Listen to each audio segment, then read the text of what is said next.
ये टीवी वाले भाई पिक्चर चालू करो बे। इनकी सरकार में और कांग्रेस की सरकार में हमेशा मुस्लिम बच्चे ज्यादातर या तो वो जेब काटते थे या रास्ते लूटते थे या उल्टे सीधे काम करते थे। ये बातें बताई नहीं जाती, नजर लग जाती है।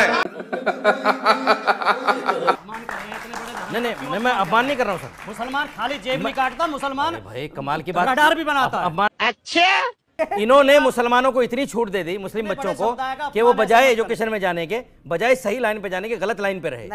तो क्या नाचो भाई?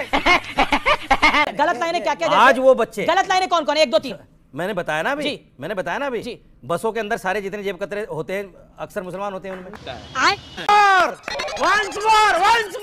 नहीं और ये इनकी छूट की वजह से घोर आपत्ति है। आप ये इनकी छूट की वजह से समुदाय का अपमान कर रहे हैं आप। मैं समुदाय का अपमान नहीं कर रहा हूं। मुझे घोर आपत्ति है। अरे मैं एक सच्चाई बता रहा हूं, आप ना माने उस बात को।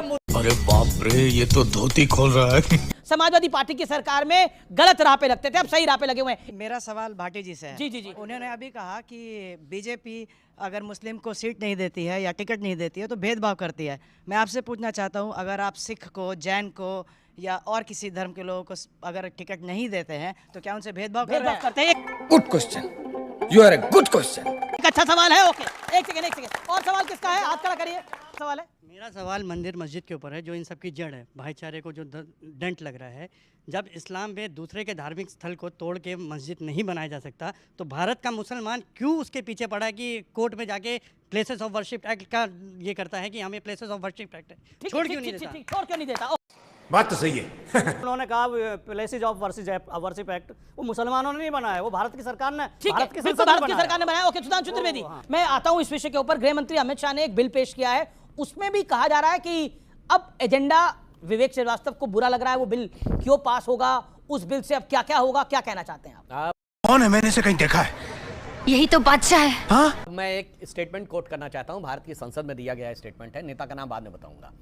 This Bangladeshi infiltration has become a very serious problem and it is becoming a threat to the country and I am having list of both the Bangladeshis Muslims and the Bangladeshi Hindus. I want when this serious problem will be discussed in the parliament। ये किसने बोला था? 4 अगस्त 2005 ममता बनर्जी।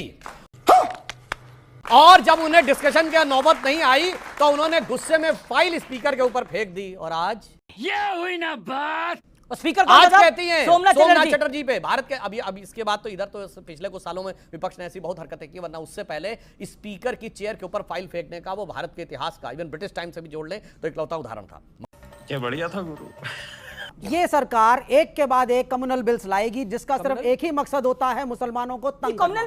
कुछ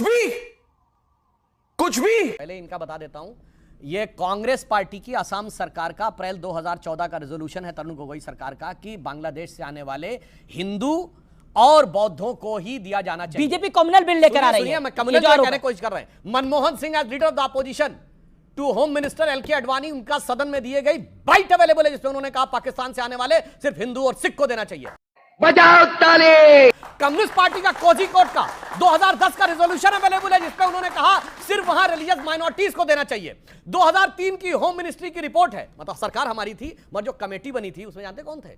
उसमें जनेश्वर मिश्रा जी भी थे, लालू प्रसाद यादव जी थे, कपिल सिब्बल जी थे, अंबिका सोनी जी थी। उसमें रिकमेंडेशन लिखा है कि पाकिस्तान और बांग्लादेश से माइनॉरिटी कम्युनिटी वालों को हमें सिटीजनशिप देनी है, और आगे शायद क्लॉज पॉइंट नंबर 8 या 9 में लिखा है मेजॉरिटी वालों को नहीं देनी है।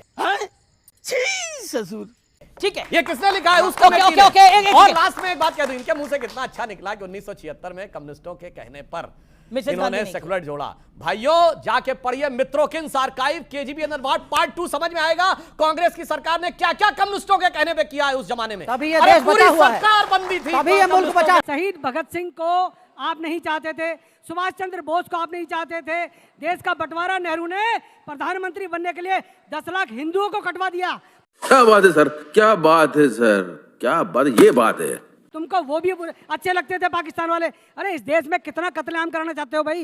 इन्हें 2 नाम लिए, शहीद भगत सिंह का, सुभाष चंद्र बोस का। माफी मांगने में क्या अड़चन है? शहीद भगत सिंह नास्तिक थे और समाजवादी थे। नास्तिक थे, उनको नफरत करोगे? सुभाष चंद्र बोस जब आजाद हिंद फौज बना रहे थे, उन्होंने कहा अंग्रेजों की फौज छोड़कर हमारे साथ आ जाओ। तो तब सावरकर और गोलवलकर अंग्रेजों की फौज में भर्ती के लिए अभियान चला रहे थे। हाँ, नाम अपने वालों का लो, जिनके खिलाफ आप सुनिए उनके नाम मत लो। आपको आज सावरकर याद आ गया? गांधी की हत्या करने वाला गोडसे आरएसएस का मेंबर था, समाजवादी नेता। नहीं अंजना जी, यहाँ विषय सिर्फ राणा सांगा और रामविलास सुमन तक नहीं है। अखिलेश जी तो ये भी बोले कि उनको गाय से बदबू आती है। इसका क्या लेना देना है भाई? गाय से नहीं, गौशालाओं के गौशालाओं से। हाँ, गौशाला के भ्रष्टाचार से। अच्छा, ये चारा खा रहे हैं, गौशाला देखिए गौशाला कैसे घुमाते हैं योगी जी, और चारा के लिए पैसा भेजते हैं, उन्हें खा जाते हैं बीच में। अब सुनिए, अब मैं उस भ्रष्टाचार से बदबू आ रही है। राजकुमार भाटी, आपने और मैं और आप दोनों किसान के परिवार से हैं। क्या मेरी माँ ने और आपकी माँ ने गोबर से उपले नहीं थे पे क्या? और उसी उपले की रोटी से हमने अपना पेट नहीं भरा क्या? हम लोगों ने भैंसे चराई, गाय चराई और उपले की रोटी खाई। आज अखिलेश यादव को बदबू आती है। कैसे कैसे लोग रहते हैं यार यहाँ पर। गाय हमारी माता है, अखिलेश को कुछ नहीं आता है। आप बताइए, दुर्गंध पसंद करते हैं इसीलिए गौशाला बना रहे हैं, हम सुगंध पसंद कर रहे थे इसलिए इत्र पार्क बना रहे थे। कि श्री रामचंद्र कह गए सिया से ऐसा कलयुग आएगा, गोपालक श्री यदुवर कुल में ऐसा नेता आएगा कि बकरे कटने में खुशबू लगेगी और गोमाता में बदबू पाएगा। और एक और बात कहना चाहता हूं, एक मिनट। और जिसको सबसे ज्यादा दुर्गंध नजर आती है तो मैं कहना चाहूंगा, गोमूत्र का anti fungal anti bacterial medicinal patent है यूएस में। पेटेंट नंबर है 6410059। अखिलेश यादव जाके देख लो। है तुम पर। एक दोहा सुधांशु जी ने बोला, एक मुझे भी याद आ गया। बहुत अच्छा। सीता माता रो रही बीजेपी के काम से, सारा चंदा खा गए मेरे पति के नाम से। चल झूठा। बताऊं कि कब तक आप कब्रों को खोद के इस देश को बांटते रहेंगे, क्योंकि और तो कुछ हो नहीं रहा है।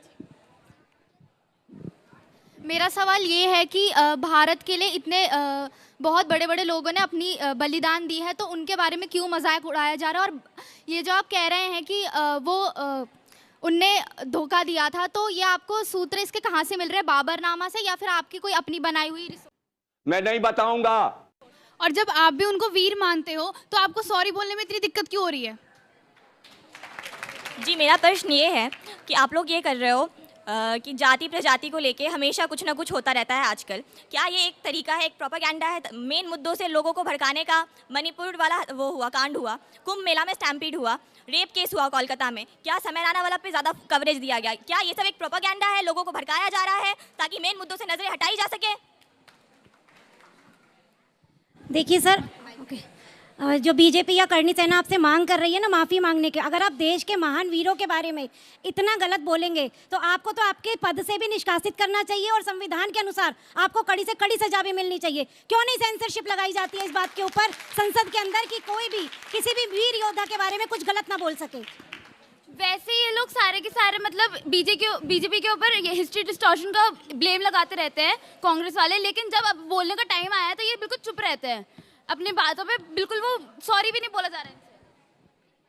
जो भी संसद का स्टेटमेंट था वो बहुत गलत था, I completely agree. But on one hand आप लोग को लगता है कि हम एक जो यूथ है as a student we need to be educated, हम लोग को वीरों के बारे में पढ़ना चाहिए। ऑन द अदर हैंड आप हमला करवाते हो, तो how far is it justifiable and कौन रिस्पॉन्सिबल? पुलिस पर जवाब लेंगे। आखिरी के दो सवाल। हमला बिल्कुल नहीं होना चाहिए। मैं आप सबसे ये पूछना चाहती हूँ कि हमारे नेताओं को हमारे वीरों के अपमान का अधिकार किसने दिया है? मेरा सवाल ये है कि जिस तरीके से राणा सांगा के ऊपर यह अभद्र टिप्पणी की गई, राणा सांगा को लेकर जिस तरीके से बताया गया कि वो गद्दार थे, क्या ये शोभा देता है, ये शोभनीय है कि ऐसे महान पुरुष जिन्होंने देश के लिए त्याग किया, बलिदान किया, उनके खिलाफ इस तरीके के शब्द अभद्र टिप्पणी की जाए? क्या ये शोभनीय है? मेरा सवाल ये है कि ये जो प्रोपेगेंडा चलाया जा रहा है ये सिर्फ एक प्रोपेगेंडा है या 2027 की चुनाव की तैयारी है? जो 21% दलित वोट आप मांगना चाहते हैं और यूपी में अपना स्थान बनाना चाहते हैं? चलिए अब जवाब सबसे लेते हैं। माफी मांगने में क्या प्रॉब्लम है? तीनों के सवाल मुझे याद है, मैं लूंगी। कोई आदमी अगर गलती करता है, गलत बयान देता है, उसे माफ़ी मांगने में कोई दिक्कत नहीं होनी चाहिए। ये आदमी के बड़प्पन का प्रतीक होता है, बड़े हृदय का प्रतीक होता है। लेकिन जो भाई ने सबसे पहले सवाल पूछा था इधर से किसी ने कि गड़े मुर्दे क्यों उखाड़ते देश में और तो कुछ हो नहीं रहा, तो ये दोनों बातों के जवाब तो सुधांशु जी को देना चाहिए। हाँ, वो इसी का जवाब नहीं है, कब्रें तो यही उखाड़ते हैं और देश में कुछ और हो भी नहीं रहा। और आप क्या करेंगे? शिक्षा नहीं मिल रही, रोजगार नहीं मिल रहा। कार्रवाई करेंगे अगर उन्होंने एक सांसद के घर पर हमला बोला है ऐसे, तो क्या कार्रवाई करेंगे आप? या फिर माफ कर देंगे क्योंकि आपकी आइडियोलॉजी को सपोर्ट करते हैं? जो लोग ये कहते हैं कि आक्रमण करना, मैं मानता हूं कि हिंसा का प्रयोग गलत है, परंतु मायावती जी पे तो छोड़िए, उदयपुर में कन्हैया लाल साहू का सर तन से जुदा कर दिया गया था, कोई बोला था? बोलिए, कोई बोला था? और कन्हैया लाल साहू ओबीसी समाज से थे, तब जात नहीं दिखी थी। क्योंकि यह भी याद रखना चाहिए कि जब ऐसी फोर्सेज उठती हैं तो किसी जात बिरादरी को नहीं छोड़ती हैं। मैं यादव समाज के लिए कहना चाहता हूं, 2007 में रमाकांत यादव बाहुबली भी थे, मुलायम सिंह जी के सबसे खास थे, आजमगढ़ सांसद क्यों छोड़ा था? क्योंकि जब दंगा हुआ तो यादवों को नहीं बख्शा गया था और मुलायम सिंह जी की सरकार से रिएक्शन में छोड़ा था। भागलपुर वो खड़े हैं, भागलपुर में 89 में यादव समाज के साथ क्या हुआ था, इसलिए मत छोड़िए। फिर मैं एक लाइट मोमेंट पे कहता हूं, भाई माफी मांगने में क्या गलती है, क्या प्रॉब्लम है? वो पुराना गाना था, मुझको राणा जी माफ करना, गलती मारे से हो गई। तो एक लाइन कहना चाहता हूं इन लोगों की तरफ से कि मेरी सारी बुद्धि और इज्जत मैं काले मार्क्स और मौलाना के कदमों में जाके सो गई, मुझको राणा जी माफ करना, गलती मारे से हो गई। देखिए, नमस्कार दोस्तों, जय हिंद। स्वागत करता हूं आपका अपने इस चैनल पर और इस डिबेट वीडियो में। दोस्तों, उत्तर प्रदेश की राजनीति में महाराणा संगा विवाद गहराता जा रहा है। महाराणा संगा को लेकर समाजवादी पार्टी के राज्यसभा सांसद रामजी लाल ने विवादित बयान दिया है। उन्होंने राज्यसभा संसद में औरंगजेब पर अपना पक्ष रखा। उन्होंने मुगल शासक औरंगजेब को भारत बुलाए जाने पर महाराणा संगा को जिम्मेदार ठहराया था और यही बयान पूरे विवाद का कारण बन चुका है। इसके बावजूद समाजवादी पार्टी नेता का बयान पूरे उत्तर प्रदेश की राजनीति में भूचाल ला रखा है और आज का ये वीडियो इसी मुद्दे पर आधारित है। दोस्तों, आज की ये डिबेट वीडियो आपको पसंद आई हो और आप ऐसी वीडियो देखना चाहते हैं तो प्लीज़ वीडियो को लाइक और चैनल को सब्सक्राइब जरूर करें। मिलते हैं अगले ही ऐसी वीडियो में, तब तक के लिए जय हिंद, जय भारत।